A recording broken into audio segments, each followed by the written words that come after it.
Welcome to QR news. మనం వార్తలు చూసుకుందాం.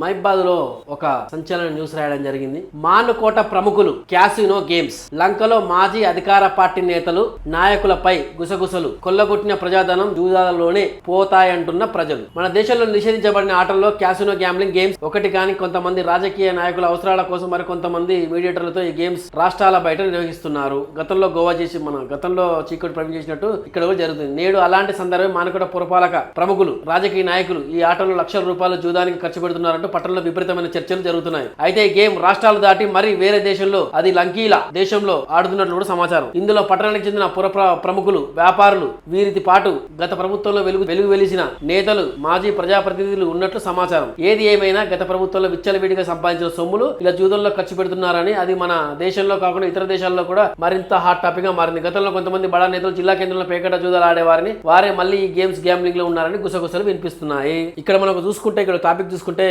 ఆన్లైన్ గేమింగ్ ద్వారా చాలా వరకు ప్రజలు నష్టపోతున్నారు. ఈ గేమింగ్ ద్వారా చాలా వరకు డబ్బులు పోగొట్టుకుని ఆత్మహత్యలు నాకే తీసుకోవడం జరుగుతుంది. అయితే ఇప్పుడు జరిగే విషయం ఏంటంటే మానుకోటలో ఉన్న ప్రముఖులు ఎవరైతే డబ్బులు బాగా ఉన్న వ్యక్తులు ఎవరైతే ఉన్నారో వాళ్ళు తెలివిగా నాక్గా ఏం చేస్తున్నారంటే ఏదో ఒక ప్రాంతంలో లేకపోతే మన మైబాల్నే పేకట ఆడుతూ కొన్ని సందర్భాలు దొరకడం జరిగింది. పోలీసులు వస్తే జంప్ చేసి పారిపోవడం జరిగింది. పేపర్లో పడడం ఇట్లా చాలా రకాలుగా జరిగినా కానీ అది పెద్ద గేమింగ్ యాక్ట్లో పెద్ద విశేషం కాదు కాబట్టినే వాళ్ళు రోజు ఇది కాకపోతే ఇంకోటి నార్మల్ దొరుకుతూనే ఉంటాం అనుకుంటారు. కానీ కొంతమంది ఏం మాట్లాడుకుంటారు అంటే మేము దొంగ పని చేస్తున్నామా, ఎవరైనా మర్డర్ చేస్తున్నామా, లేకపోతే మానభంగం చేస్తున్నామా, మా డబ్బులతో మేము పేకాట ఆడుతున్నాం, మా డబ్బులే కదా పోయేది, అవతలను ఇబ్బంది పెడుతున్నామా, మేము ఆడుకుంటుంటే వీళ్ళ రుబాబేంది పోలీసులు అని చెప్పి కొన్ని సందర్భాలలో పేకాట రాయలు చెప్పడం కూడా జరిగింది. పోతే మా డబ్బులో పోతే మా జీవితాలు పోతే వాళ్ళకేమైందని చెప్పి వాళ్ళు కొంచెం ఓవరాక్షన్ గా మాట్లాడడం కూడా జరుగుతూ ఉంటుంది. అయితే మహిబాద్ లో ఉన్న ప్రముఖులు పట్టుకుంటే ఏమైతుందని సిచ్యువేషన్ లో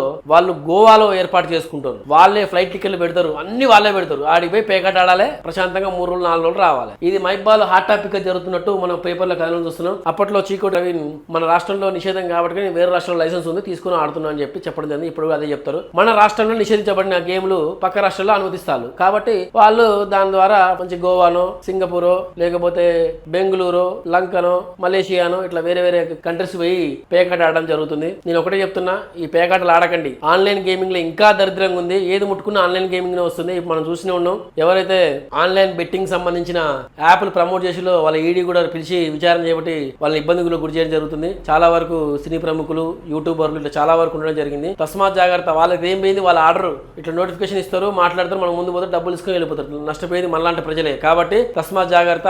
ఆన్లైన్ గేమ్ లో కానీ బెట్టింగ్ లో కానీ దూరకండి. మైబాలో ఆడుతున్న గేమ్స్ ఇప్పుడున్న నీ పోలీస్ శాఖ విజ్ఞప్తి ఏంటంటే మైబాలో చాలా వరకు ప్రతి సెల్లో ఆన్లైన్ గేమ్ ఆడుతూనే ఉన్నారు. ఏదో అంటే ఓన్లీ క్రికెట్ బెట్టింగ్ లేకపోతే పేకాట బెట్టింగ్ కాదు, ఇంకా వేరే కొత్త యాప్స్లలో ఆడుతున్నారు.